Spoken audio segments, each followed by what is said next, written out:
Donc, le premier de ces auteurs-là, ils sont plusieurs, c'est Victor Pelevin. Victor Pelevin, c'est un petit peu un enfant prodige, hein, c'est un jeune prodige ou un enfant terrible. C'est quelqu'un qui a, qui a produit ça en 99, donc quand il avait 35 ans, si je ne me trompe, un peu moins, enfin bref, il a commencé à écrire tôt et vigoureusement. Donc en 95, ça se passe en 95, un docteur en littérature qui s'appelle Tatarsky se trouve comme la plupart des universitaires ex-soviétiques aucune compétence exploitable dans ce qui est le système économique qui est en train de s'installer en Russie, où un docteur en littérature c'est bien gentil mais ça ne sert à rien. Donc il a un boulot de vendeur de cigarettes dans un kiosque qui appartient à des Tchétchènes. Mais par chance, un jour s'arrête à ce kiosque un de ses anciens condisciples, qui était dans la même classe que lui à l'université en littérature, mais qui a senti venir le vent avec un peu plus de brio puisqu'il est devenu publicitaire. Et donc il va inviter Tatarsky à le rejoindre dans cet univers en pleine expansion en 1995 de la publicité à Moscou. Alors, la trame de ça, elle est digne, elle est vraiment construite sur le modèle des âmes mortes de Gogol. Donc c'est des successions de rencontres qui à chaque fois vont faire croître le personnage et vont lui révéler le monde un peu plus, le monde tel qu'il fonctionne réellement. Je ne vais pas aller trop loin dans le livre parce que rapidement ça commence à devenir délirant et à chaque fois il y a des rappels qui permettent de le réancrer dans le réel, de dire non mais pas du tout, je ne suis pas en train de délirer, voilà pourquoi et comment. Donc c'est assez étonnant parce que ça fait des cycles comme dans les âmes mortes. Donc c'est à la fois de la farce, du rêve éveillé, c'est aussi une théorie de la conspiration sur un mode assez débonnaire, c'est une féroce critique d'un système, moi je trouve que c'est énorme. Moi, je vais vous donner deux exemples parmi d'autres. Hein. On y apprend dans un trip aux champignons hallucinogènes à faire tourner une table pour invoquer Che Guevara qui vient ainsi communiquer ses principes publicitaires qui sont les plus efficaces de tous.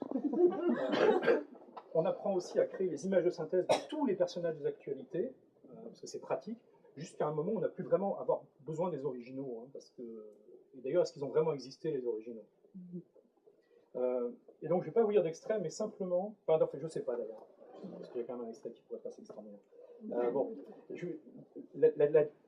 La dédicace du livre, c'est à la mémoire de la classe moyenne. L'avertissement du livre, c'est toutes les marques commerciales mentionnées dans le texte sont la propriété de leurs très honorés possesseurs qui conservent tous leurs droits. Les noms des marchandises et des hommes politiques ne désignent pas des produits réellement existants, mais leur projection dans un espace d'information commercialo-politique, volontairement induite en tant que le fruit d'une intelligence particulière. L'auteur prie le lecteur de les percevoir comme tels.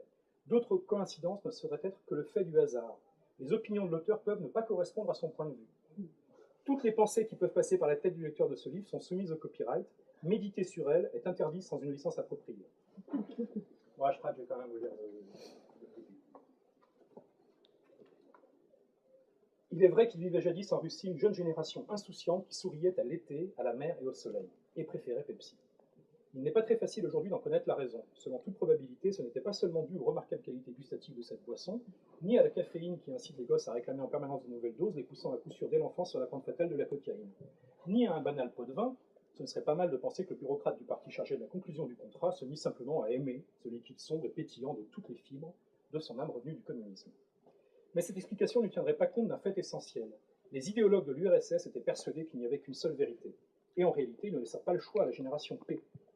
La génération P, c'est le titre original du livre, en réalité, qui ne s'appelle pas Homo sapiens en russe. Les enfants des années 70 préféraient Pepsi de la même façon que leurs parents soutenaient Brejnev. En tout cas, ces gosses détendus sur la plage l'été regardaient longuement l'horizon d'un bleu sans nuage en buvant du Pepsi-Cola, tiède, et en bouteille à Novorossiysk, en rêvant du jour où le monde lointain interdit par-delà la mer ferait irruption dans leur vie. 10 ans plus tard, le monde en question pointa son nez, d'abord avec mesure et un sourire poli, puis avec une assurance et une audace croissante. L'une de ses cartes de visite était ce spot publicitaire de Pepsi qui, de l'avis d'un certain nombre de sociologues, représentait un tournant dans le développement de la culture mondiale. On y comparait deux singes. L'un buvait du cola ordinaire, ce qui lui permettait de résoudre certains problèmes logiques avec des cubes et des bâtonnets.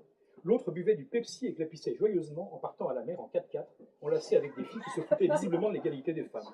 Lorsqu'on entre en contact étroit avec des singes, il vaut d'ailleurs mieux ne pas penser à telle chose, car l'égalité et l'inégalité sont aussi pénibles pour l'âme l'une que l'autre. En y réfléchissant bien, il était clair dès cette époque que le Pepsi-Cola avait finalement moins d'importance que l'idée d'argent qui l'accompagnait.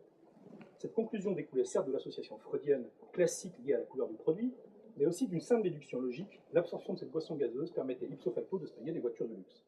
Mais nous n'avons pas l'intention de nous livrer ici à une analyse approfondie du spot, retenons simplement que le symbole définitif de la génération P devint un singe dans un tout-terrain.